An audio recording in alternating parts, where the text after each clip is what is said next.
आज उसका ऐलान हो गया और जिसमें जो बड़े बड़े चेहरे हैं, एक एक करके आपको बताती हूँ इस टीम की खासियत क्या है और आने वाले समय में बीजेपी अध्यक्ष नितिन नवीन के 65 धुरंधर कैसे काम करने वाले।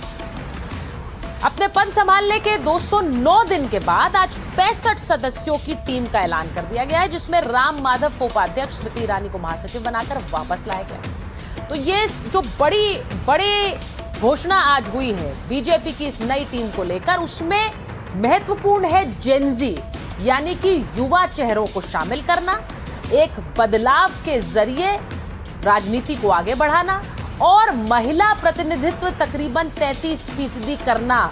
ये महिला रिजर्वेशन के प्रति प्रतिबद्धता भी दिखाता है। तो ये संदेश जो आप तीन देख रहे हैं, ये आज की इस नई टीम के जरिए बीजेपी ने देने की कोशिश की है। अब आपको जल्दी से पहले वो चेहरे दिखा देती हूं जो चेहरे इस नई टीम में शामिल हैं। अब ये देखिए, सबसे पहला चेहरा वसुंधरा राजे, जो कि राजस्थान से आती हैं। अलग अलग राज्यों का प्रतिनिधित्व भी देखते जाइए आप। वसुंधरा राजे राष्ट्रीय उपाध्यक्ष बनाई गई हैं। तीरथ सिंह रावत उत्तराखंड से आते हैं, वो भी उपाध्यक्ष बनाए गए हैं। दिल्ली से राम माधव, उड़ीसा से बैजंत पांडे, इनको भी उपाध्यक्ष बनाया गया है। आंध्र प्रदेश से डी पुरंदेश्वरी आती हैं। यूपी से रेखा वर्मा, जो कि नितिन नवीन की नई टीम में उपाध्यक्ष हैं। गुजरात से वर्षाबेन नरेंद्र भाई दोषी, इनको भी उपाध्यक्ष बनाया गया। और महाराष्ट्र से भारती प्रवीण पवार, पंजाब से मनप्रीत सिंह बादल और इसी के साथ मध्य प्रदेश से लाल सिंह आर्य और कर्नाटक से एम नागराज, उत्तर प्रदेश से तारिक मंसूर को उपाध्यक्ष बनाया गया है और पश्चिम बंगाल से मधु चंद्र कर को राष्ट्रीय उपाध्यक्ष बनाया गया है। तो ये नितिन नवीन की टीम के नए चेहरे हैं। अब आप राष्ट्रीय महामंत्रियों की लिस्ट भी देख लीजिए। राष्ट्रीय महामंत्रियों की लिस्ट में सबसे पहले विनोद तावड़े का नाम आ रहा है, महाराष्ट्र से आते हैं। दिल्ली से सुनील बंसल आते हैं, वो एक बड़ा चेहरा जो संगठन में रहे भी हैं। और त्रिपुरा से बिप्लब देव, उनको भी राष्ट्रीय महामंत्री बनाया गया है। यूपी से स्मृति ईरानी का कमबैक हुआ है। राजस्थान से सतीश पूनिया इसमें शामिल है और मध्य प्रदेश से गजेंद्र पटेल राष्ट्रीय महामंत्री बनाए गए हैं। यूपी से हरीश द्विवेदी को राष्ट्रीय महामंत्री की जिम्मेदारी सौंपी गई है और वहीं हरियाणा से संजय भाटिया भी इस फहरिस्त में शामिल हैं।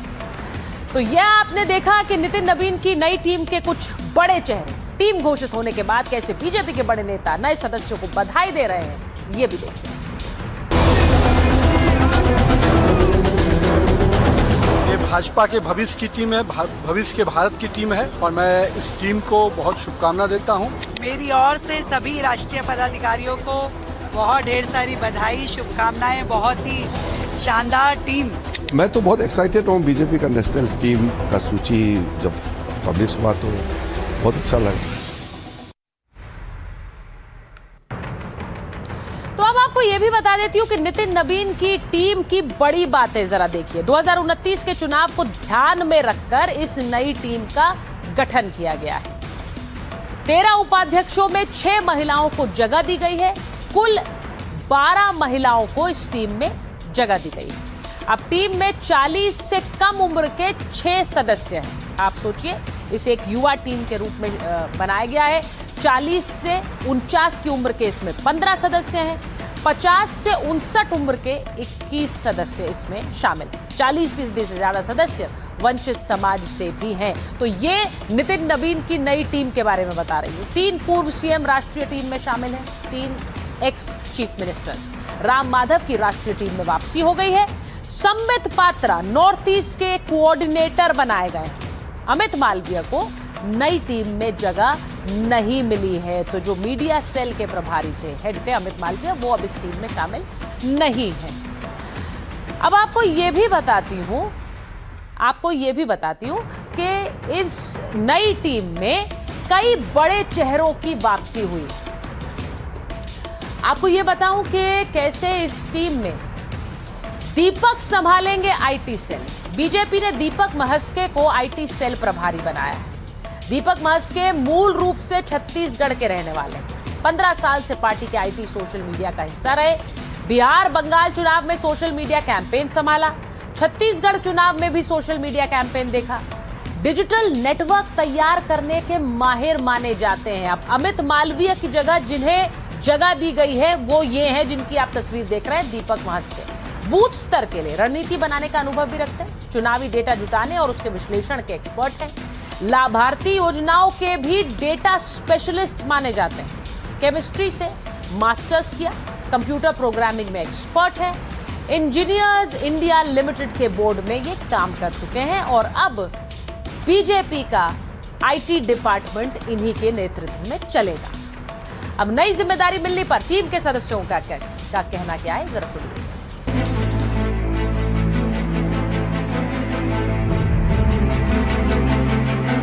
जनता की सेवा के लिए भारतीय जनता पार्टी को चुनाव जीतना है और प्रण प्राण से सोशल मीडिया के माध्यम से हम और हमारी पूरी टीम इसमें काम करेंगे। और मुझ जैसी छोटी कार्यकर्ताओं को राष्ट्रीय टोली में रखा गया है, राष्ट्रीय टीम में रखा गया, ये मेरे लिए बहुत गर्व का विषय है। जो भी संगठन का निर्देश होगा उसको हम 100% सिचुएशन करने का प्रयास करेंगे। केंद्रीय नेतृत्व ने मुझे एक बड़ी जिम्मेवारी दी है, पूरी कोशिश करूंगा कि पार्टी की अपेक्षाओं को मैं पूरा करूं। अब आपको यह भी बता देती हूं, क्योंकि राजनीतिक दल में जो भी उठापटक होती है, बदलाव होते हैं, वो किस तरह से अलग अलग गणित देखकर किए जाते हैं। तो इस बार आपको बताऊं कि राज्यों के प्रतिनिधित्व को किस तरह से ध्यान में रखा गया है। दिल्ली से 10 चेहरे हैं, उत्तर प्रदेश से 8, मध्य प्रदेश से 6 और महाराष्ट्र से 5 चेहरे इस नई टीम में शामिल हैं। राजस्थान से 4 है, उत्तराखंड से 4, गुजरात से 4 और बिहार से 3 चेहरे यहां शामिल हैं। उड़ीसा से 2, आंध्र प्रदेश, पश्चिम बंगाल, हरियाणा, इन चारों राज्यों से 2-2 चेहरे नितिन नवीन की नई टीम में है। केरलम से 2, छत्तीसगढ़ से 2, पंजाब और कर्नाटक से 1-1 चेहरा इस टीम में शामिल है। तो ये है नई टीम। अब आपको यह भी बताऊं कि एक चेहरा जिसकी चर्चा बहुत ज्यादा रही इस दौरान, स्मृति ईरानी की तस्वीरें चलाइए। स्मृति ईरानी जो कि एक ऐसा चेहरा रही जिन्होंने पिछले कई सालों में बीजेपी के लिए काम भी किया और पार्टी में अपने लिए एक जगह भी बना ली। तो स्मृति ईरानी की वापसी हुई है इस नई टीम में।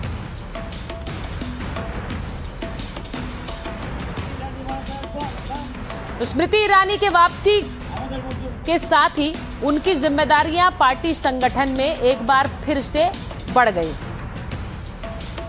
2024 लोकसभा चुनाव में हार के बाद स्मृति ईरानी मोदी सरकार से बाहर हो गई थी। करीब 26 महीने बाद बीजेपी के राष्ट्रीय महामंत्री की जिम्मेदारी के साथ संगठन में उनकी वापसी हुई है। अब बंगाल चुनाव में उनकी आक्रामक कैंपेनिंग और वहां मिली जीत के बाद संगठन में उन्हें नई जिम्मेदारी मिली है।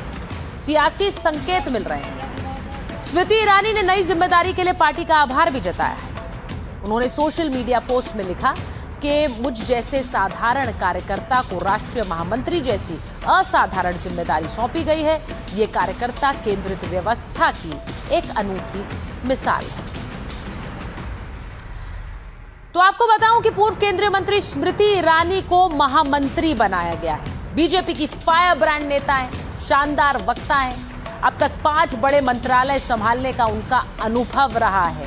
उन्होंने एचआरडी मंत्रालय संभाला है, कपड़ा मंत्रालय की जिम्मेदारी भी उन्होंने संभाली है, सूचना मंत्री और महिला एवं बाल विकास मंत्री भी वो रही हैं। अल्पसंख्यक कार्य मंत्री का कार्यभार भी वो संभाल चुकी हैं। 2019 के लोकसभा चुनाव में अमेठी से उन्होंने राहुल गांधी को हराया था और 2024 में अमेठी में कांग्रेस के उम्मीदवार से वो हार गई थी।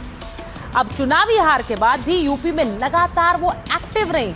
2027 में उत्तर प्रदेश में विधानसभा चुनाव होने वाले हैं। युवा महिला मतदाताओं के बीच उनकी एक अच्छी पहचान है। चुनाव में पार्टी के लिए माहौल बनाने में वो काफी मददगार होंगी और राजनीति में आने से पहले वो एक टीवी एक्ट्रेस रह चुकी हैं, ये आप सब जानते हैं। तो उनकी एक लोकप्रियता भी अलग स्तर पर है, लेकिन इसी के साथ साथ पार्टी के लिए जिस तरह से उन्होंने काम किया है उसी की वजह से उनकी वापस संगठन में री एंट्री हुई है।